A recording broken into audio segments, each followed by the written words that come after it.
presents the Big Three Playoffs. This Sunday, the remaining 4 teams battle to make the championship in the most physical, fierce, and competitive basketball league in the world. The action starts with the Big Three Monster Energy Celebrity Game. Then Dwight Howard and his L.A. Riot take on Montrezl Harrell and Dr. J Chicago Triplets. The finale will see popular Miami 305 with stars MVP Michael Beasley and Lance Stevenson take on Nancy Lieberman's Dallas Power. Who will make it to the Big Three Championship? The no-holds-barred action starts Sunday at 3 p.m. Eastern, 12 Pacific, only on CBS.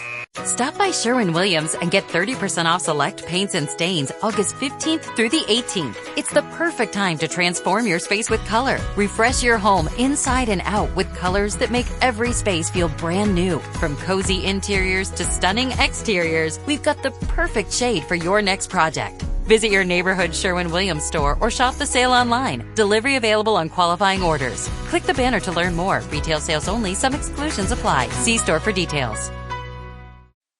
You're listening to Later with Mo Kelly on demand from KFI AM 640. Samzia sex doc. He's a Samzia sex doc. He's a Samzia sex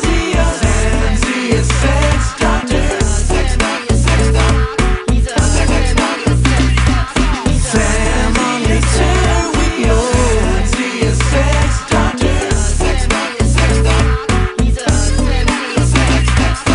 Yeah, the sex doctor Samzia is in right now. So listen up to KFI's Later with Mo Kelly.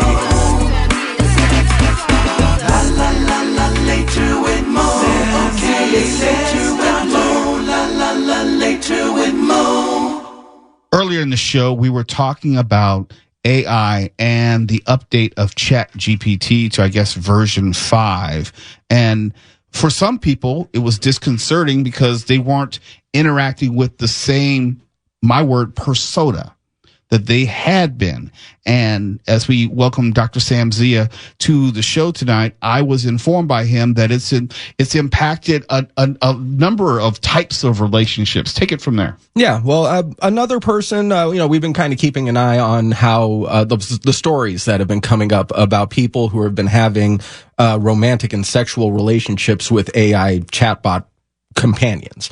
And another person, a 27-year-old woman, claims that her AI chatbot boyfriend, Casper, proposed to her from a virtual mountaintop scene. Casper helped pick out a ring after 5 months of dating.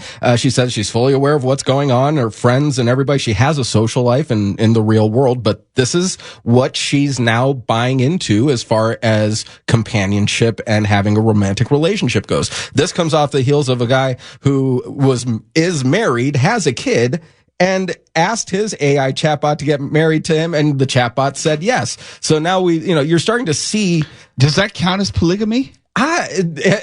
Only if he actually goes through with the marriage. It's just, I don't know how he can consummate that. That's another story. Well, there's a discussion we had some other day about whether that constitutes as cheating emotionally. Yeah. On some level. Well, and that's the thing. They had conversations with the guy's wife about it, and she's like obviously weirded out, as most people would be about it. But she's also in love with her husband, and she has a kid with him, and she's trying to find a way to manage life in a way that can balance all of those things together. Now, we were talking about it in the last hour with Marsha Collier. She was talking about how ChatGPT had an update to GPT-5, and she was talking about like the AI that she uses for her research changed completely. It has a different like voice, a different tone, a different way of speaking. You would think that with that update, they would have more enhancements to it to make it so that people have a deeper sense of connection and interaction with them. But what they ended up getting was responses that became more curt and quote unquote boring responses from the AI. So this led users who spent a lot of time developing these virtual relationships with their AI. They've been replaced with ones that are cold, less welcoming than the previous iteration. They're now going on Reddit to share their feelings of loss and commiserate with other users who are on the same boat as them. Wait. Loss? Yeah, they're blaming OpenAI for killing their quote-unquote soulmates. Because that's the thing. People are looking at these relationships like soulmate relationships. And now there's subreddits out there like My Boyfriend is AI or AI Soulmates. And there are people literally on those pages mourning the death of their AI partners. If I were to call that, and I mean this only somewhat disrespectfully, but if I were to call that, Sam the Sex Doctor, some degree of psychosis, how would you respond to that? It would be something that I would say is a cultural and social thing. If it was like, say, if this kind of thing was happening where nobody was like having these virtual relationships, then I would say there's maybe some level of pathology behind it. But now that we're starting to see it become socially acceptable, and you're starting like, in a decade, it's going to be that much more acceptable. It's really hard to look at it as something that's pathological when it's becoming more socially acceptable. What is considered pathological for one generation is not pathological for another. Now that I'll definitely agree with, but there's something unnerving to me when you ascribe the real world and our social mores to the AI or artificial world. It just doesn't seem to jibe where we're going to have real emotions over an unreal entity. Yeah. And you make a very good point. It's because we tend to, like, especially us, we grew up with interactions with other humans. AI interactions was like kind of fantasy land, not realistic. And now that has presented itself as a real option for people of our generation who are used to human interactions are immediately rolling our eyes, want nothing to do with it. Yep. Where and we talked about it in previous weeks, where younger generations, like 30% of I believe, what was it, millennials, view the relationships with AI as being viable options. And that percentage is only going to go up as we get older, because more and more people are going to be growing up with that as an automatic built-in part of their lives. Just like how I remember life before the internet and, going out and playing in the streets and going and hanging out. And then I now see generations of people coming up who don't know what life was like before the internet. Right. It's going to be the exact same kind of thing, because there's going to be generations of people where this is going to be a built-in viable option for companionship. Now, if you were not born before 1990, you don't remember life without the internet. Yeah. That's a fact. And I still, dream and reminisce about those days constantly. But, for people in those days to find somebody who was, just sitting at home on a computer all day long, just typing away and, just having whatever interactions with that computer. Back then, people may have considered part of that, they would have found some psychopathology behind that. But nowadays, that's literally how people are working. Like, that's that's their work day. If they're working from home, they're doing it sitting in front of the computer, doing that. It's now become completely normalized. In 10, 15 years, I get the feeling these AI relationships are going to be totally normalized, while people our age are going to be sitting there rolling our eyes at the idea. I'm rolling now. I'm rolling my eyes right now. We'll have more with Dr. Sam Zia, the sex doctor. He's in right now. KFI AM 640. We're live everywhere. The iHeartRadio app.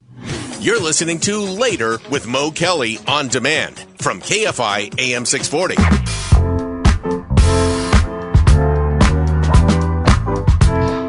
KFI, Mo Kelly.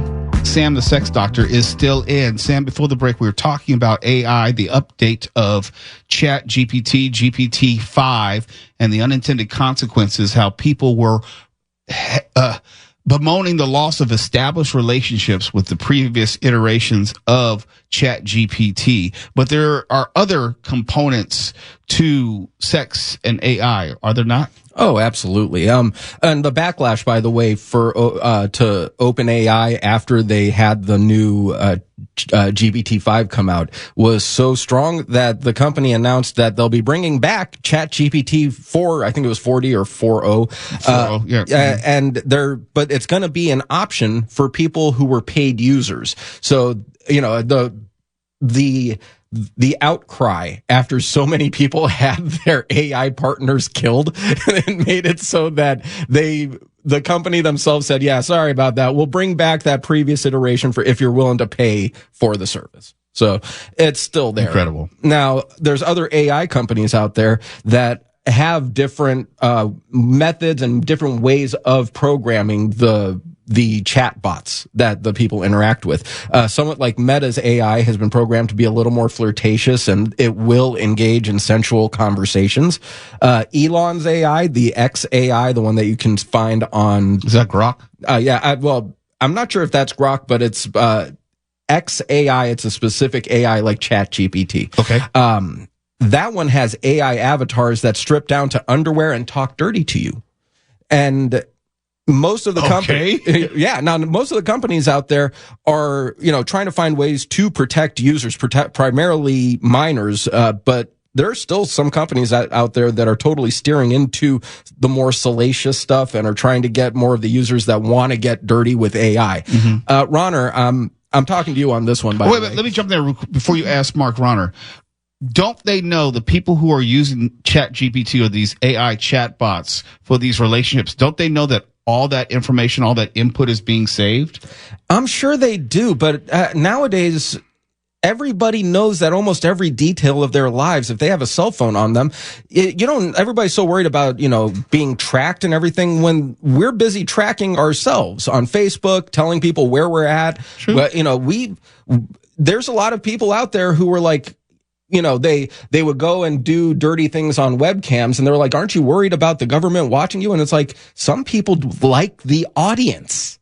Some people like knowing that there's somebody watching, and that's why they do it. So, but that's the thing. All these, companies out there trying to put up safeguards and trying to avoid avoid getting into the dirtier parts of communication with AI. Some of them out there are like, yeah, we totally want to get into that. And one of them was from an adult film production company, Kink, out of San Francisco. These are some of the people who are like the foremost purveyors of BDSM, adult film content.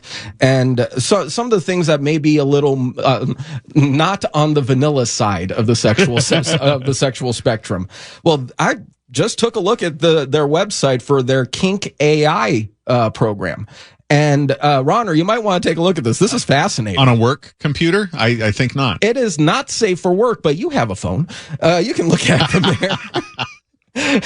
This AI allows users to role play with AI, allowing users to pick from hundreds of different characters to play with. And you can see they have like avatars that are lifelike, realistic, human-looking avatars that will engage with you, talk with you, do basically whatever you would see a cam model do. You can make requests and it will honor that request? Yes. Or is it just more verbal interaction? No, whatever. If you ask it to do something, it can do it. It also is a AI image generator. So people, if they want to come up with what they call art, if you want to qualify it as art, but coming up with fake AI images of BDSM scenes. Knowing that it's not real does absolutely zero for me. I want to interact with a real human being who's hit rock bottom. I'm with you, Mark. There has to be some real interplay, otherwise I'm just might as well be talking to myself. Well, and when I talk about this stuff, I just found out about Kink AI like an hour ago, but a lot of other people out there have found out about this, and they've had over 25 million messages from AI to users. See, that doesn't surprise me. I mean, I always say we like what we like, and a lot of what we like is not for public consumption. Yeah. There's shame obviously attributed to sex and the things that we like in its various forms. But, we all like something. Yeah. And we're going to find what we like. Also, what's the novelty factor? I think that as soon as that dies down, people are going to have not much interest in this. I'm not sure. I think people are going to be into it. As long as there's sex, they'll be interested. And one of the bigger things, I know with BDSM, shaming is a big part of it and stuff like that. There's a lot of people who are turning to AI because they don't want to be shamed by another human when expressing those sexual desires.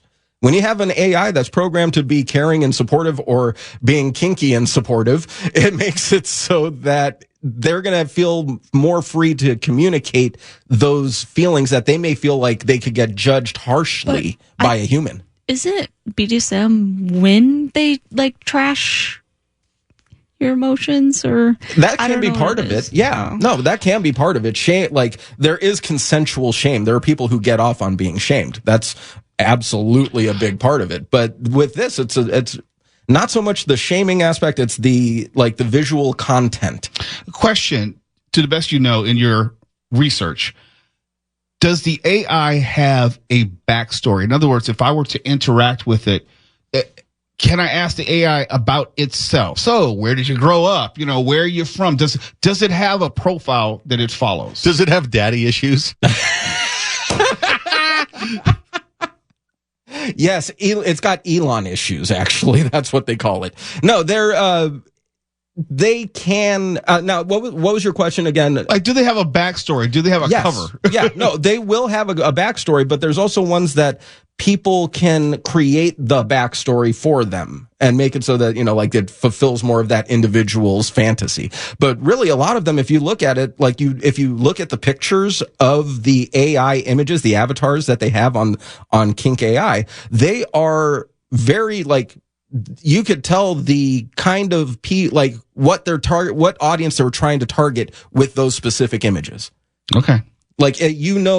That I can't even describe the images that they have on the website. Please don't. Because if I do, I might shut down the whole show. Yeah, we can imagine. Yeah. And that's the best part, is that all of this, and you have the biggest erogenous zone in the body is the brain. The brain. And that's the thing, is that this is when you're talking about AI, you have a partner who is willing and open and taking all of your suggestions without shaming you back about it and not saying no. So for people looking to engage in their various kinks, this gives them a free, without the feeling of I want to bring this up to somebody, but I'm so worried about what their reaction is going to be. Will they shut me down? You don't have to worry about that with the AI. That takes all the sport out of it, all of it. Is it free? Just asking for a friend. I'm sure you have to pay for it, but I'm sure there's free versions of AI that are going to be totally kinky with you. Robin, nothing is ever free. Yeah. There is a toll. One way or another, you will pay a toll. Gas, ass, or grass. I was Nobody waiting rides for you to say for free. Yes. Dr. Sam, appreciate you. Hey, it's always a pleasure, Mo. It's Later with Mo Kelly, KFI AM 640 live everywhere on the iHeartRadio app and YouTube. You're listening to Later with Mo Kelly on demand from KFI AM 640. Hall & Oates. I can't go for that. Don't ask me what the song is about, okay? But it's about a relationship. First you had the body, now you want my soul. It's deep. But I chose that song because it's talking about relationships, what you can and cannot accept in a relationship. And Hall & Oates, they've had a musical relationship for the better part of 40 years. And they were one of the groups that they were special in the respect that they got a lot of play on what was called black radio or urban radio stations. And as a white duo, you didn't hear that much. But that's how well they were received. Their music was so universal. Back in the day, you may not remember this, there were pop stations and there were black music stations, and they didn't have the proliferation of these in-between stations. You didn't have the CHR, contemporary hit radio. You didn't have these various music forms which now have their own radio stations in formats. It was just urban music, pop music, and country music. That's it. Hall & Oates, they were so well received that they got played just about everywhere. It did not matter. And for some reason, back in 2023, Daryl Hall and John Oates had this huge falling out. And no one really knew why, but they weren't speaking to each other. They refused to perform with each other anymore. And I remember talking about this on the show. I was kind of sad. It's wait a minute, I didn't want this dissolution of the group. Usually you have a dissolution because someone has died or someone has left to go solo or something, and it wasn't that. But this is what we know. In a November 2023 declaration to the court, Daryl Hall accused John Oates of committing the, quote, ultimate partnership betrayal, close quote. Hall claimed that Oates went behind his back, negotiated with Primary Wave, a third company, in secret, and then ambushed him with news that he intended to sell his half, John Oates' half, of their Whole Oates Enterprises partnership. That's their combined music company. And they were going to sell half of it, or Oates was going to sell his half of the publishing to the music publishing company as Hall was preparing to leave on tour. Mo, what does that mean? What difference does it make if Hall was getting ready to leave on tour? Well, if Daryl Hall is getting ready to go out and perform on tour all the Hall and Oates material, he did not necessarily have either the rights to perform all the music because John Oates was rights holder of half the music, or he would have to pay a percentage to the new holder of the copyrights if John Oates were to sell his portion of the copyrights. And that can be a real pain in the ass if you're Daryl Hall. That was the issue. Now, behind closed doors, there was some sort of understanding, some sort of come to Jesus meeting, and they worked it out. And in the chat, Charger55 says it's all about money. Yes and no. John Oates wanted to cash out. Maybe he didn't want to perform, didn't want to tour anymore. We've talked about how the artist is common now. Near the end of the career, they will sell off their catalog and get hundreds of millions of dollars. Whereas before, a lot of artists did not have ownership of their publishing. So they would literally have to perform the rest of their lives. If you're looking at someone who's like 80 years old performing, it's because they probably only have performance rights. They don't necessarily have all the other like mechanical and other rights, like if they use it in a commercial. So they don't get any money off that. They only get money for performing, and that's why they perform almost up until their dying day. Some artists even dying on stage. But now artists are a little bit smarter, so they get a larger percentage of their ownership of their copyrights as they get into their career, and then they sell off their catalog near the end of the career and they can retire. But in the case of a duo, it's a little bit different because Daryl Hall was fine with continuing to perform. John Oates was saying like, I think I'm done. I'm going to sell my portion of the catalog. And Daryl Hall was saying, well, how can I perform if I don't have the rights to perform this music? That was the sticking point. So now they somehow worked it out. I don't know how they worked it out. It's not being disclosed publicly, but there's now daylight where they possibly will start performing again. It doesn't mean they will, but Daryl Hall, at least as a solo artist, will be able to perform without necessarily the obstacle of having to pay money to perform his own music. So in that regard, it's some good news, especially for other Hall & Oates fans out there like Mark Ronner. All right, here's a question, Mo. Sure. Favorite Hall & Oates song? I just played it. Well, it'd be that or Sarah Smile. Yes, that's the correct answer. Make My Dreams Come True. No, there are a few that there are some bangers, but that is one of my favorites. Can't go for that. I think they Private started. Eyes is the best song. I'm sorry. That's a great song. What? Nah, it's top 30. Private Eyes. That has the 80s double clap. Watching you, they see your every move. Yeah, I know the song, but it's okay. I've seen them live twice. They're a great live show. No, they're great. I've seen them once. They were on the bill with someone else, but I didn't see just them. It was them and other people. I love just about all their music. Private Eyes is okay. I want to know if they got really acrimonious like Martin and Lewis. Oh, no, from the way it's being described, they weren't even speaking to each other. So, yeah, there was some real issues there. So you needed a Sinatra to bring them out to shake hands in front of an audience where they couldn't be jerks to each other. No, we needed Donald Trump in his quest for a Nobel Peace Prize. If he could end the conflict between Hall and Oates, I would have supported. Don't drag me into this. I'm serious. It just would have made my dreams come true. And I have to say, if I had to pick one song, that would be my favorite Hall and Oates song. You got that, Robin? Bring that up. Oh yeah, you make all my dreams come true. KFI AM 640. We'll check in with George Norrie. Don't shake your head at me, Mark Ronner. You know you enjoyed that. I felt like I was at Gitmo and somebody was trying to make me talk. Because you have no rhythm. Tell me I'm wrong. I never claimed I did. You're listening to Later with Mo Kelly on demand from KFI AM 640. KFI. Later with Mo Kelly. Coming up in a few minutes will be Coast to Coast AM with George Norrie, who joins me with a preview. What's up, sir? Hey, Mo, was that you singing? Yes, it was me singing all the right notes. Now, any wrong note that you heard, that was Sam or Mark Ronner singing. You sounded like your shorts were too tight. Do not encourage him, Mark. Mark, you clap your hands and everything. Mark texted me that. I had to say.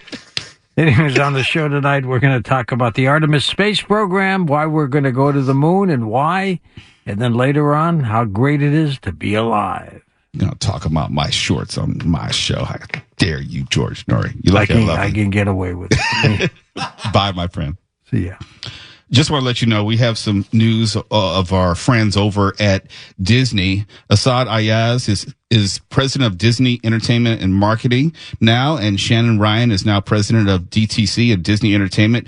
You may remember we told you about the consolidation of Disney Plus and Hulu. This is in conjunction with that, so we just want to shout out of congratulations to them. iHeart is working very closely with the Disney Corporation, so we just wanted to show them some love.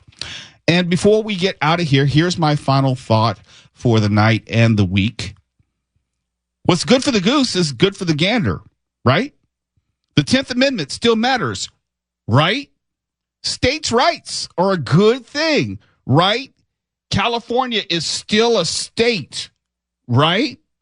If any of that has changed, let me know, and I'll just end the show right now. Anyone? Bueller? Okay, judging by your silence, states' rights are still a good thing. States, like California, elect governors, and they are the CEOs of their states in this representative democracy, also called a constitutional republic for you pedantic people out there. But governors, as CEOs, they run the state. Depending on the state constitution, there are varying levels of powers and privileges that governors have. Some things have to be run by the state legislature. In other words, the state legislature has to vote on it. Some you don't. That's why you have like a state referendum where people like you and me get to go to the polls and make a decision. Texas, under the guidance of Governor Greg Abbott, is pursuing redistricting. Purely for the purpose of partisan politics. Purely. Not for any other reason. Just to impact the balance of likely congressional representatives per request of the president. Direct request. No more, no less. Let me be clear. On its face, redistricting is not illegal or unconstitutional. It can be both, depending on the resulting maps and who, if anyone, is disenfranchised. But on its face, it's not illegal or unconstitutional. Texas is a red state. You all know that. And Abbott redistricting for purely partisan purposes is likely popular to the majority of those red voters. But there's an important distinction to be made, letter versus spirit of the law. It does not violate the letter of the law, or in this case, the state constitution. I'm not so sure it doesn't violate the spirit of the law. What I mean by that is it was never intended to redistrict from election to election to election or to superserve one party which happens to be in power. A reasonable person, I would like to believe you're a reasonable person, you should be able to see how that would be a disaster if this were done after every election purely for the purpose of maintaining power, purely for the purpose of partisan advantage. I would argue that off-year and partisan redistricting is the exact opposite of what it is to have free and fair elections, and it contradicts the spirit of the law. Because redistricting ostensibly is about inclusion, not exclusion.